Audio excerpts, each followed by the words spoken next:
Jail की दीवारें सिक्के के दो पहलू की तरह होती हैं, जिनके एक तरफ तेज रफ्तार दुनिया अपनी तेजी से आगे बढ़ रही होती है, तो वहीं दीवार के दूसरी पहलू मानो वक्त थम सा जाता है। लेकिन हकीकत में जेल इसी का नाम है जो कैदियों को उनकी गलतियों का एहसास करवाती है।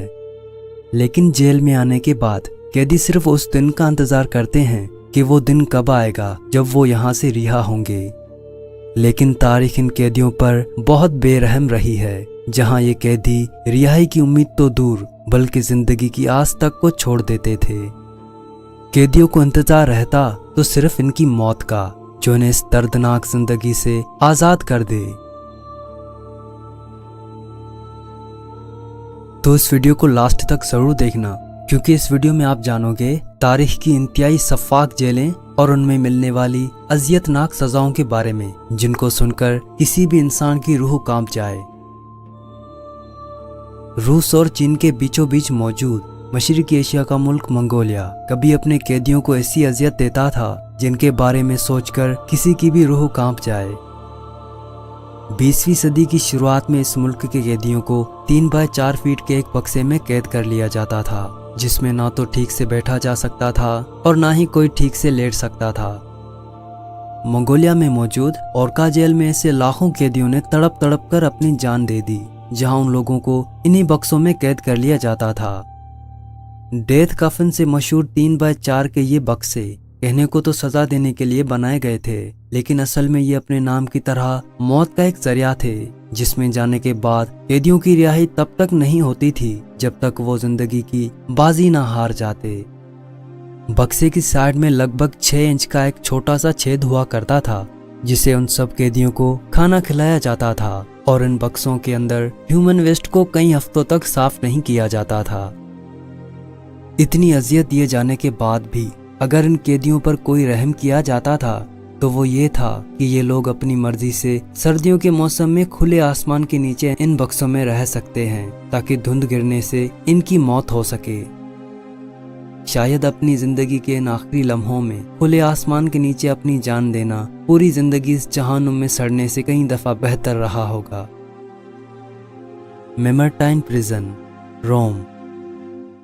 माना जाता है कि कदीम रोम के शहंशाह एनकेस मर्सियस ने ही सबसे पहले सजा का कानून मुतारिफ किया था, और साल 640 ईस्वी में उन्होंने सजा देने के लिए एक जेल भी बनवाई थी, जिसे आज हम मेमरटाइन जेल के नाम से जानते हैं। ये कोई खुले आसमान के नीचे 4 दीवारों से बनी जेल नहीं थी, बल्कि ज़ेरे जमीन बना एक नाला था, जिसकी गहराई लगभग 6.5 फीट और लंबाई 30 फीट थी, और उस नाले में पूरे इलाके का ह्यूमन वेस्ट बहता था, जहां कैदियों को उनकी समाअत तक रहना होता था।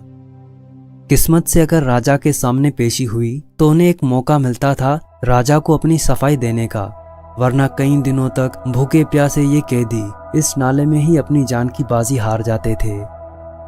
माना जाता है कि समाअत तो महज एक बहाना था, असल में इस जेल की वजूद में आने की असली वजह ही कैदियों को मौत देना थी, जिससे पूरे खित्ते को याद रहे कि जिस किसी ने भी कानून की खिलाफ वर्जी करने की कोशिश की तो उसे ऐसी अजियतनाक सजा झेलनी पड़ सकती है। इस जेल को नाले की शक्ल में इस तरह बनाया गया था कि जिस किसी की भी मौत इसके अंदर हो, उनके ढांचे खुद ब खुद एक दरवाजे के रास्ते दरिया में बहकर बहुत दूर चले जाएं। आज के दौर में मेमरटाइन तो चर्च में बदल गया, लेकिन उस दौर में इसने कितने कैदियों की दर्दनाक तरीके से जान ली होगी, ये हम तसव्वुर भी नहीं कर सकते। Anderson village civil war. अमरीकी सिविल वार एक ऐसी जंग जिसने गुलामी को जड़ से उखाड़ दिया और लाखों गुलामों को जीने का और रहने का हक दिलाया। लेकिन गुलामी से आज़ादी वाली इस सोच का ये सफ़र इतना आसान नहीं था।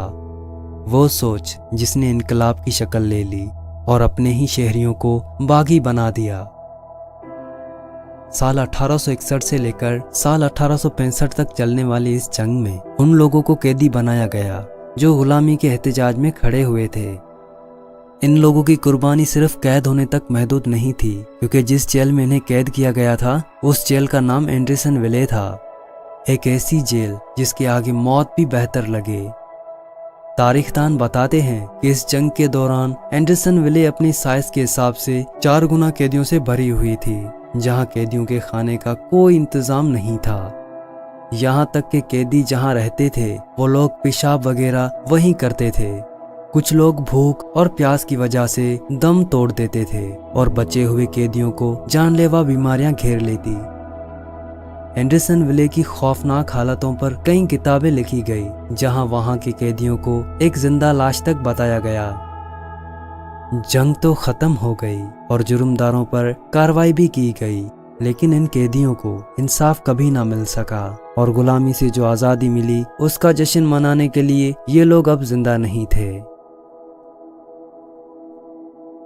तो आज की वीडियो में बस इतना ही। अगर ये वीडियो आपको पसंद आई हो तो इस वीडियो को लाइक और शेयर कर देना और मजीद ऐसी वीडियोस देखने के लिए इस चैनल को सब्सक्राइब करके साइड वाली घंटी दबा देना, ताकि मेरे चैनल से जुड़ी कोई भी अपडेट आप मिस ना कर पाए। तो अपना बहुत सारा ख्याल रखना। अल्लाह हाफिज।